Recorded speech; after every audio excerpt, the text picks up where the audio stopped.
Hello everybody. Welcome to the stream where we've got things to celebrate today. Yes, we do. Because, as we now all know, James Trafford, medical, done. The other day he was reportedly up in Carlisle, I think, where he posted something on, it might have been his Instagram story, I don't know, where he was at a very, very specific training facility. And a lot of people had a little bit of a look around and did the investigation thing, as you tend to do when you're on the internet, and discovered that James Trafford was indeed in Carlisle, but it also looked weirdly a little bit like it could have been Leeds Beckett, but I don't know. But either way, we now have complete confirmation that he has in fact done his medical at Leeds United. There was also rumour and word yesterday that James Trafford was undergoing various bits of press and filming and all that kind of malarkey in the background yesterday. Which again, if he would have completed his medical potentially yesterday, we don't know that for certain, but he did his medical very, very recently, so he might as well do the filming at the same time. That also points us in the direction of a Mr. James Trafford now being definitely a Leeds United player. And I am going to put my neck relatively on the line, but I'm going to do so in a minute's time, rather than diving in head first, because I find that that doesn't tend to make a lot of sense for me sometimes. And I'm going to put my neck on the line to say that I personally believe that James Trafford will be announced as a Leeds United player tonight. I reckon. It'd make a lot of sense. We don't tend to piss about, especially when it's a signing that has been effectively confirmed for such a long time. It tends to be a case of, okay, we know that this is done, let's just get it all wrapped up in a nice little bubble. Like, if it's a case of filming anything that's a little bit more complicated, then there's a chance that that happens. Hello there, Evie. I hope you're having a nice drive home. And it's good to see you in the chat. It's been a while. Or maybe before the Leipzig game. No, we go comfortably earlier than that, I think. I don't think it's a case of wait until the Leipzig game. I think it's a case of, oh, cool, we could just announce the nice new shiny player, which I think we're going to do. I think there would also be the potential issue of, with the Leipzig game, we know that we're not able to play him. And he's technically on his sort of extended holiday that he gets after the World Cup, which, again, is completely fine because footballers are human beings still and therefore deserve holiday like the rest of us. But I think with James Trafford, it would be very confusing if we were to say, yes, James Trafford is here. By the way, he's not allowed to play. Also, it might be a weird legal call, because is that us mandating that he come into work on a holiday day? I don't know. I'm not sure what the legality around that is. If anyone in here is an employment lawyer, let me know what you think on the topic. But that is a sentence that I never expected to say on a stream. So let's just roll with it. Let's see. Yeah, ultimately, James Trafford done, and the number of people that were absolutely bricking it, that were pooing themselves, looking at the fact that we hadn't gotten James Trafford 100% like agreed and through the door and all this kind of stuff. I don't understand it.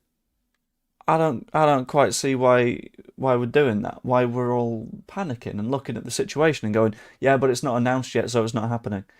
No, it's the same people that are like, we need to wait for like verified sources to give us information or anything. There's no World Cup holiday, there's just a mandatory 3-week post-season holiday, which has clearly ended. No, it hasn't. Because he has, and I understand your point here, but the fact of the matter is, the player needs to have 3 weeks of holiday. It's not a case of, have all clubs had 3 weeks of holiday, which of course they have, that's fine. It's a case of individual players get a 3-week gap where they are not mandated to do anything. It is a case of, clubs cannot legally say, yeah, you have to come in now, because they have 3 weeks of protected break that they have to have. Like, that isn't a question. That's the reason that Noah Okafor wasn't really there in the US, because Switzerland's World Cup run went relatively deep, therefore Noah Okafor couldn't be there. Which is fine, because that's going to happen, because people deserve to have a little bit of rest. And I believe, off the top of my head, it would be on the day... I'm going to say the day after the Leipzig match. That holiday would end, because 3 weeks after England's third place playoff match would be the Leipzig match. I'm assuming that he had to stick around for another day or so because you've got to go home. But yeah, at the end of the day, we're not going to have Trafford for the Augsburg match because legally we cannot.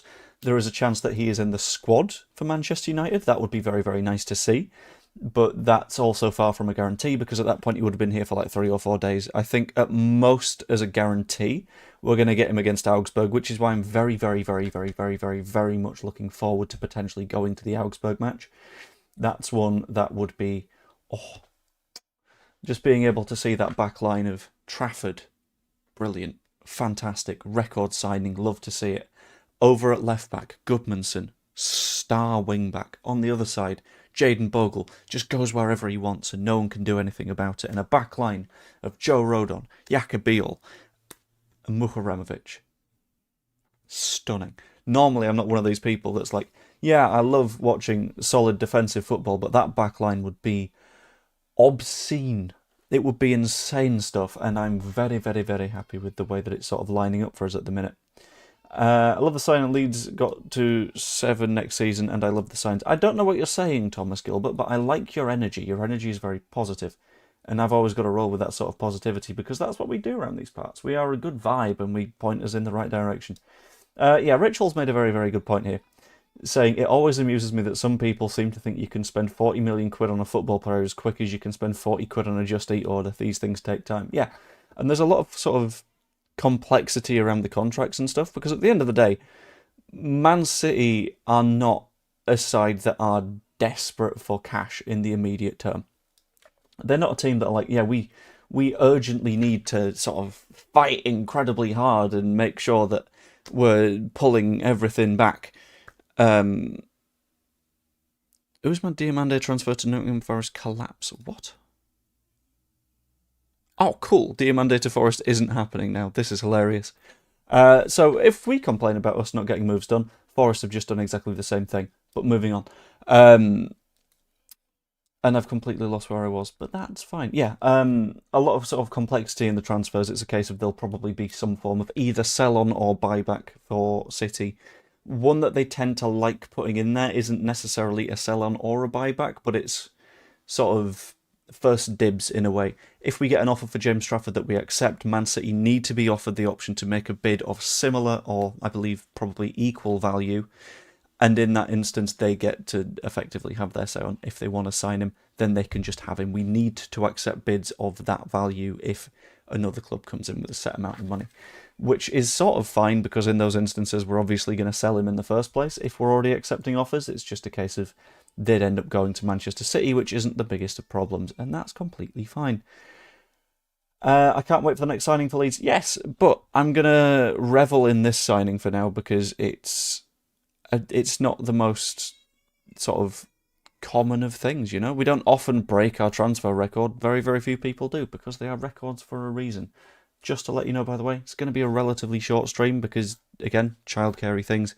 And I do have a couple of various bits and bobs to do around work. So I will be honest, I should be working now, but I thought I'd do a little bit of a stream because this is some good news. So I figured I'd take a little bit of a break from worky bits and I would do a little bit of a stream and then I can get back to stuff. I'm loving your intro music. It's the best I've heard yet. Thank you very much. It's one that I used to do for the Football Manager-y streams a lot of the time. And I figured I'd bring it back for happier streams because it's got a very, very nice vibe to it. It's not one that's going to happen all the time, but from time to time I'll bring that back. And if not, I'll do my own sort of hummy, bouncy thing. Let's take time out. 3 seasons ago, what was our defence looking like? Now look where we are. Kudos to the 49ers. I agree. I 100% agree. In fact, let's have a look. When are we considering as the equivalent of 3 seasons ago? Shall we say the first match in the Championship? FB ref, Leeds United. Was it the 22-23 season or 23-24?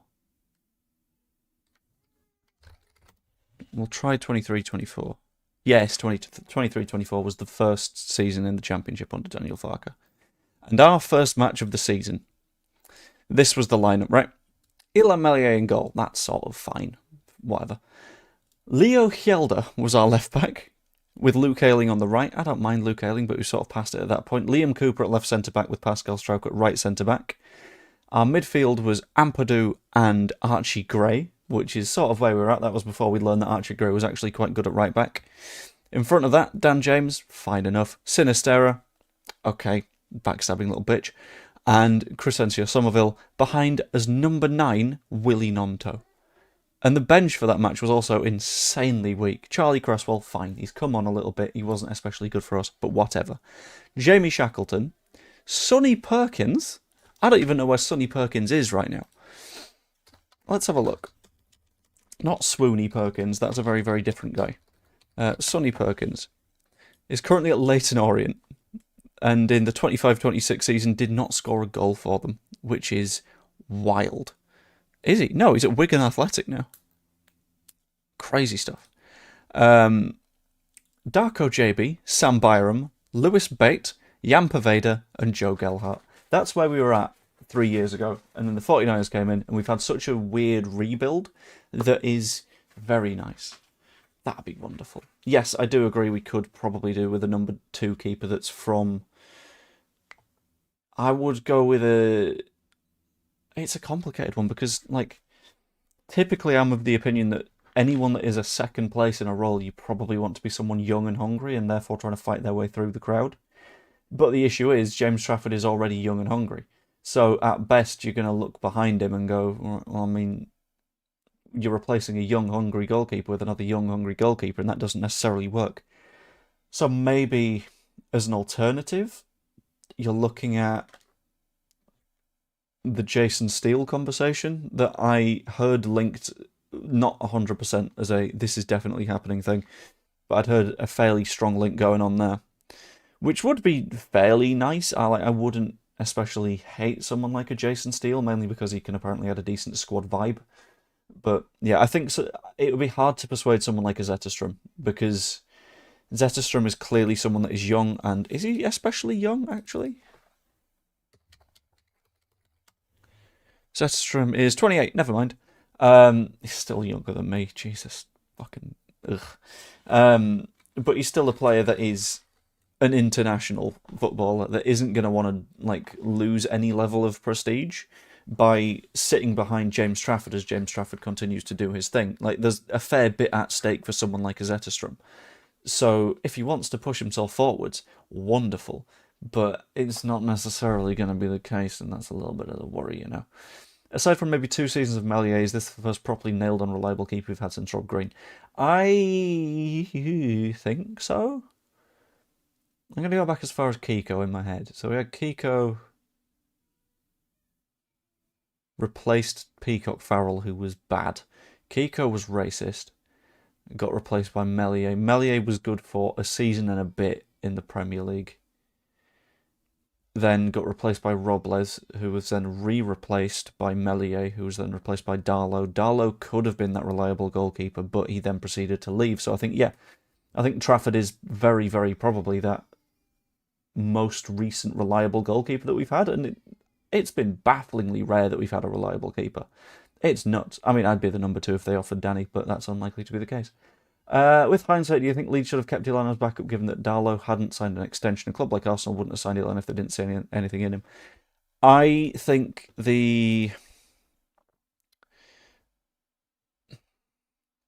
if you took all of the emotion out of it, then I would say that Illan Meslier would have been a fairly decent second goalkeeper. But if you apply the name and the history, then it becomes a case of, you're not going to be trusted at any level of goalkeeping at the moment. Like, I think the fans wouldn't have Illan Meslier as a second choice goalkeeper at the moment, given what's happened in the past. So I think it is understandable for Meslier to leave and for us to let him go. It works for basically all parties, which is a bit of a shame. But again, that's all right. That's going to happen. Also, this is a good point brought by NJ1SY1. Mez needed to go. His morale within the side would have brought us down with him. I don't reckon it would have brought us down, but I think, I don't know, we wouldn't have been pushing in the right direction. Kiko cost Leeds promotion. I mean, yeah. That and the racism. Neither are good. But yeah, was Melly in goal when was Melly in goal last when they got beat? I don't think so. I think last time we got beat, technically Perry was in goal because it was the FA Cup match. Unless you're on about Arsenal. I'm not sure. I know that apparently Kepa had a really, really bad match for Arsenal the other night, which is very, very funny. It's always good to see Arsenal goalkeepers failing, even though there's like various bits of keepers union stuff. People have short memories. Melia couldn't handle crosses. He may improve, but I wouldn't trust him, and I liked him. Yeah, I also liked him, but I also hit the point of that's not good enough. It might have been the Sunderland match where I was like, no, there is no, no, it wasn't the Sunderland one. Might have been the Hull one.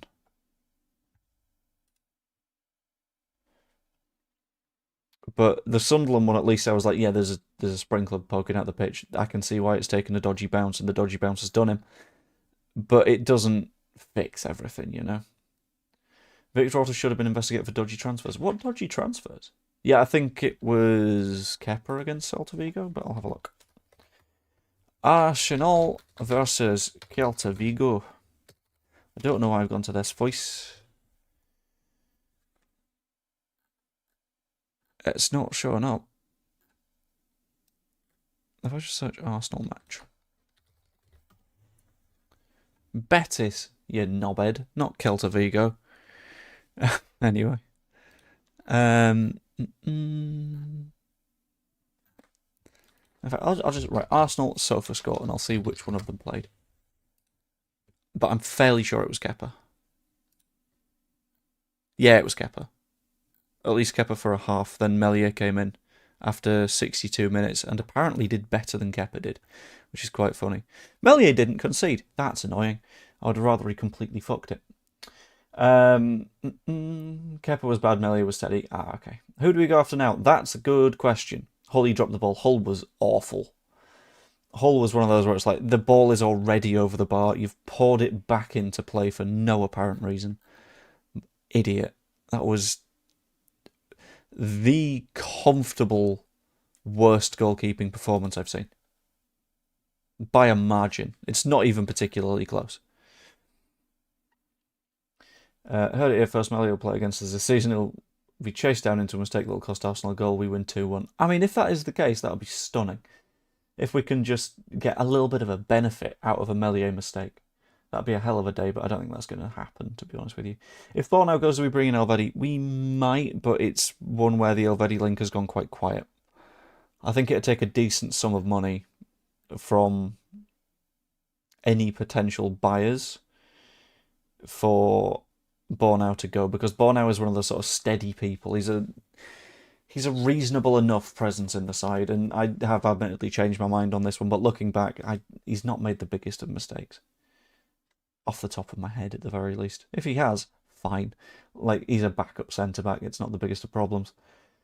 Leeds were linked to some young Dutch keeper a few weeks ago, would have cost around 2 million. I can't remember who. No, wait, can I? Yes, he's gone somewhere. Was he one that went to Ipswich? Premier League transfers. 26, 27. I think he went somewhere. I'm absolutely certain. Was it from Volendam? I'm not entirely certain.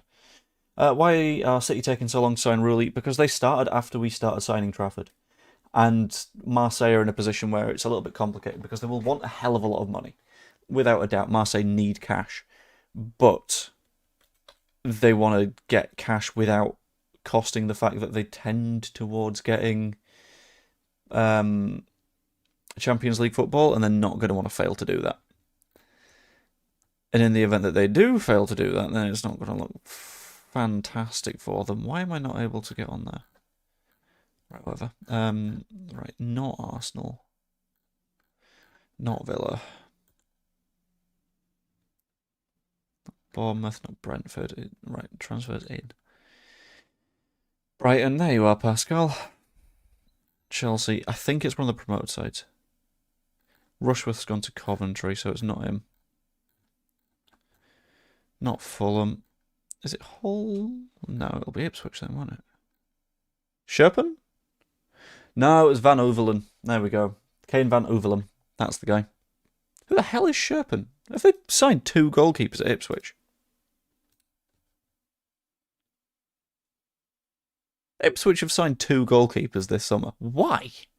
I mean, we're doing the same thing, but I can judge those because at least I have got our own perspective on this one. Is really weak out because of the mandatory break for World Cup players. I mean, he won't be able to play until Sunday, but they can complete the signing before that.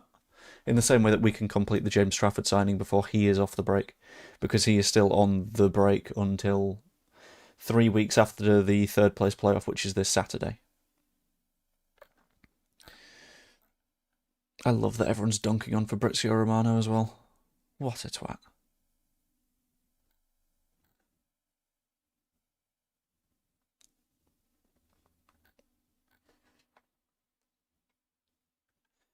Anyway, where are we? Delap's quite a distance away from the level we should be looking at. I don't think Delap is going to be the move that we look at, to be honest with you. Delap is one of those where I look at him and I go, okay. I like the theory of young English striker with a lot of promise. I don't know if he has a lot of promise realistically. I think he's one of those that's a little bit wobbly. Who do I want as backup? um, Genuinely, I might be tempted in the direction of a Jason Steele or someone. I think Jason Steele is potentially a more chill option. And I'm getting from certain folks that apparently Trafford is currently at Elland Road, which is quite interesting. Let's call that an exclusive. Let's not call that an exclusive because I've not covered it at all in the stream until now. But Trafford is apparently at Elland Road at the moment. Not 1,000,000,000% confirmed, but hold on.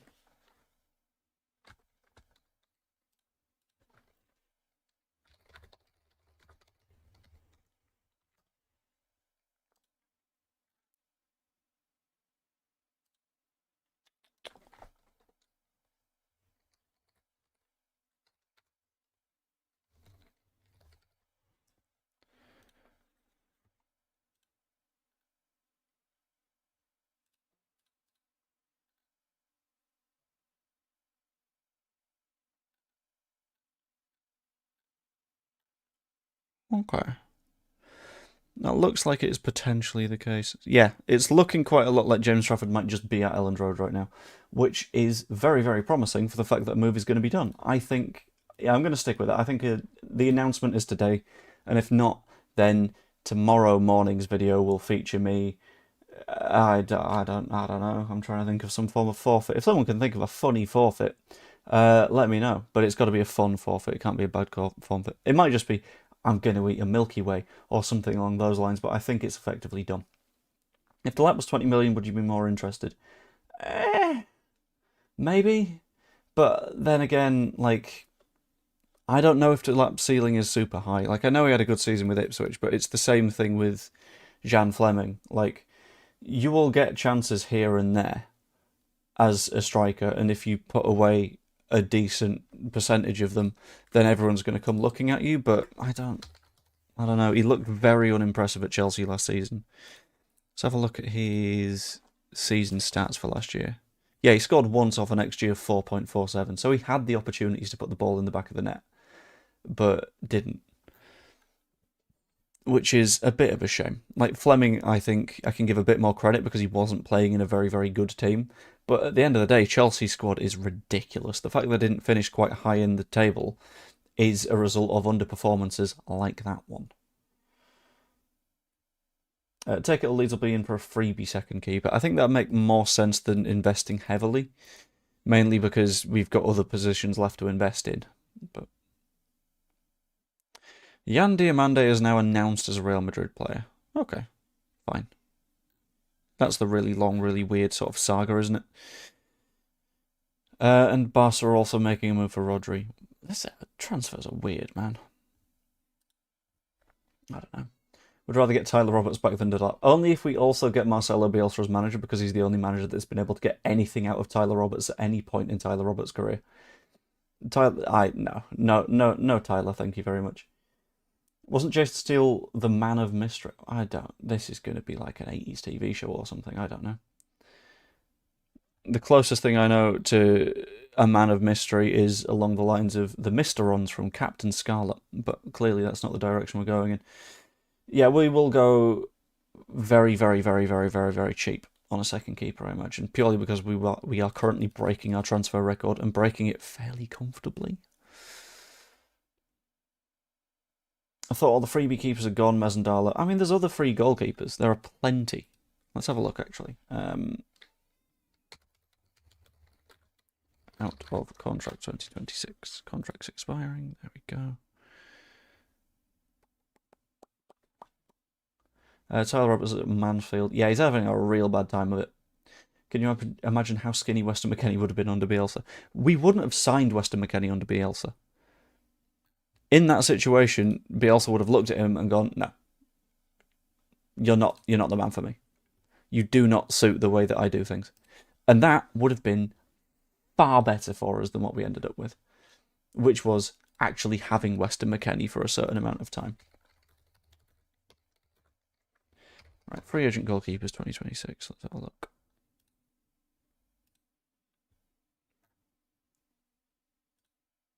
No, I think transfer market might be down, which is a bit of a shame. Are we to think they've got the second choice goalkeeper sorted? I think they effectively do have him sorted, but Leeds only seem to announce once the player's media package has been shot, which makes a lot of sense, I think. I do think they are currently in the process of filming that as opposed to anything else, mainly because it needs filming at some point. Leeds don't own Charlie Kruger on loan to Walsall. He's not likely to make the Leeds first team. Similar to Joffrey, wouldn't it be best to sell him as eventually he could go on a free? I mean, let's have a quick look. Charlie Kruger contract.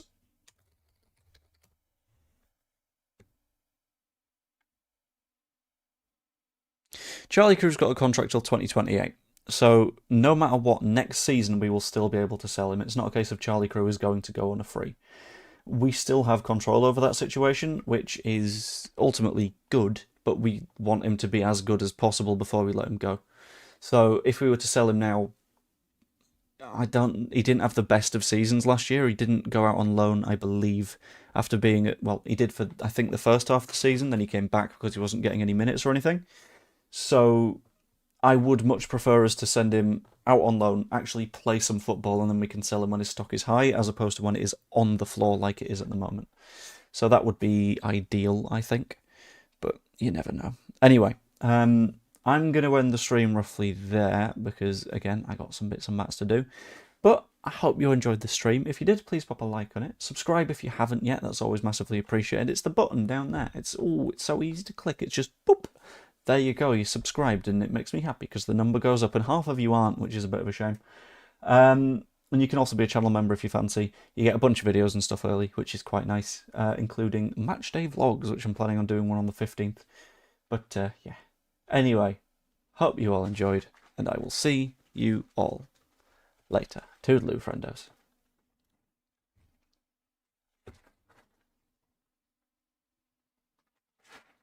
Also, yeah, do the hype thing afterwards. I always forget that that's a thing. Thanks, guys. Bye.